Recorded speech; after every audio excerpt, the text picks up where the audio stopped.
5 members of the primary healthcare team are assembled for their weekly 8 a.m. meeting. The purpose of this meeting is to develop a plan of care for the clients.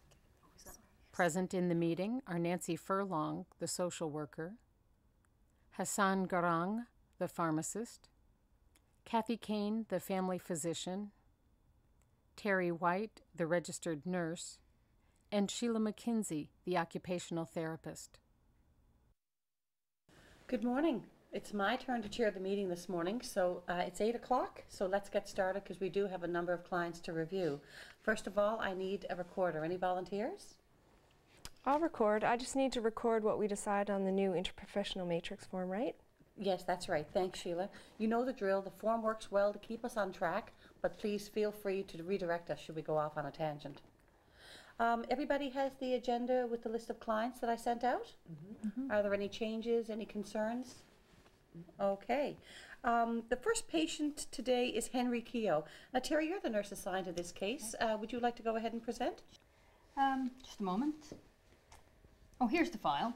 Mr. Keogh is a 35-year-old man with type 1 diabetes. He had his onset about age 8 and he lives in a 2-story townhouse. He injects Novoline 3070 insulin twice daily and he has good control over his blood sugar. His diet's a bit iffy. He does have a sweet tooth and he likes junk food, despite my repeated instructions about his need to change.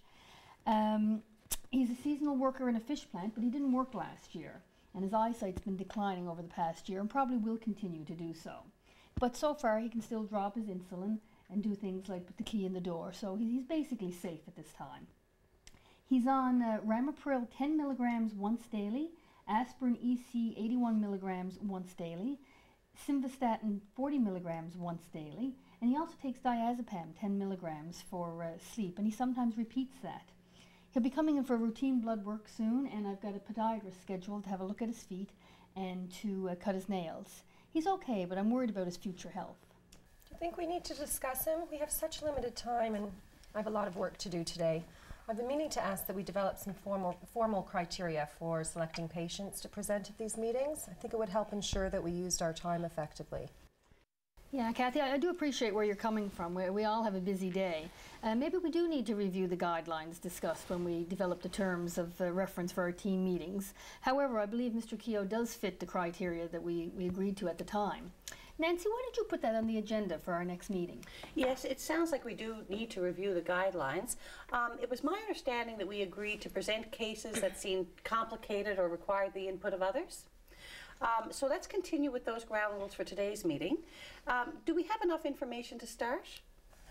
How about each of us identifying an issue from our own perspective so we can begin to formulate our own interprofessional plan of care? Well, the way I see it, Mr. Keogh is stable now, but he is only 35 years old, and he is developing complications. He has vision deficits and hypertension, and he's not working at the moment. I was thinking that everyone here may see Mr. Keogh sometime in the next few months, and we could plan a collaborative approach to work with him to reduce his risk for complication and injury. I wish Mr. Keogh was here himself to participate, but I guess we do need to start somewhere. And so the first goal would be to get Mr. Keogh to identify what his concerns are about managing his diabetes. Yes, that would be helpful. I am wondering about his social supports and wondering if he'd be interested in attending a diabetic self-help group. It would also be beneficial to talk to him about his diet and any other concerns overall. I have time to approach him and begin to discuss these areas. I'll run it by Mr. Keogh today. I'd like to make a home visit and assess his needs for visual aids. Maybe there are other supports to help with his ADL. I'd also like to get his overall activity level increased. Hassan and Kathy, what do you think about the medications Mr. Keogh is using? Do you think we need a medication review? I think I got all the medications, but let me check. Novoline insulin 3070 BID, Ramipril 10 milligrams OD, aspirin EC 81 milligrams OD, simvastatin 40 milligrams OD, diazepam 10 milligrams for sleep and sometimes repeated. That's right. Diazepam is a really bad drug for long-term treatment of insomnia. He shouldn't be on diazepam. He's been on diazepam for 5 years. You're right, we should avoid diazepam. I guess we do need to conduct a medication review. What drug would you recommend for Mr. Keogh's situation, given that his sleep problems are so common? As we are all hearing in the media these days, long-term treatment with benzodiazepines is not recommended, as patients get tolerant to the sedatives effect.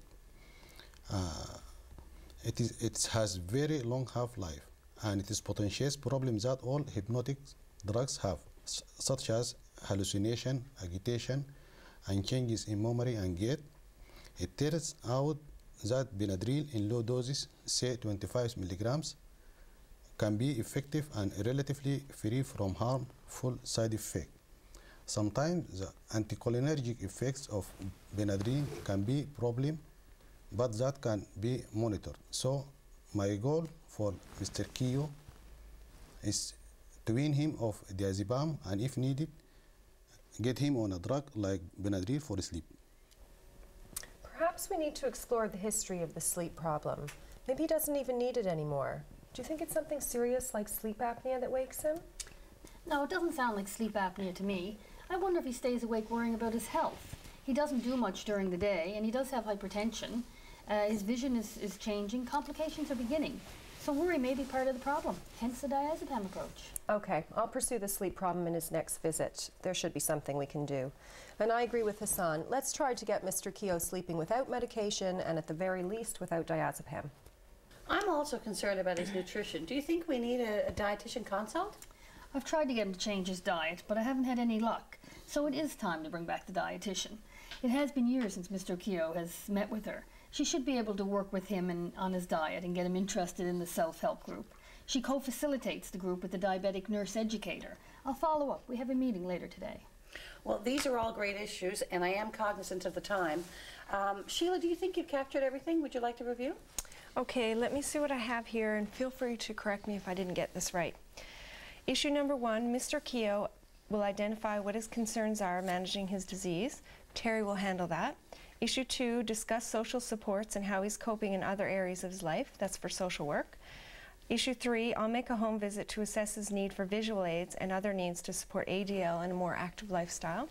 Issue 4, Hassan and Kathy, you will consult together to develop new ways of managing his insomnia with the goal of weaning Mr. Keogh off the diazepam. And issue 5, Terry, you'll arrange a consult with a dietitian for a diet assessment and attending the support group. Also, at our next meeting, we'll review our guidelines for selection of patients to bring to the next meeting and see if we still agree about them. Thank you, Sheila. That's great. Any changes or additions? How much time does everyone need to make some progress on these issues? Just to focus, we will invite Mr. Keogh to the next meeting, and everyone will bring their follow-up information. We will develop a specific plan of care, including expected outcomes according to the matrix. When will we be ready for this next meeting? How about 1 month? 1 month it is. Terry, will you follow up with Mr. Keogh to invite him to our team meeting in 1 month from now? And everyone else can remind him of that meeting when you see him. Is that it for Mr. Keogh now? Thank you, everyone. I appreciate your input. That was great teamwork. Good. Let's move on to the next patient and see if we can progress just as well.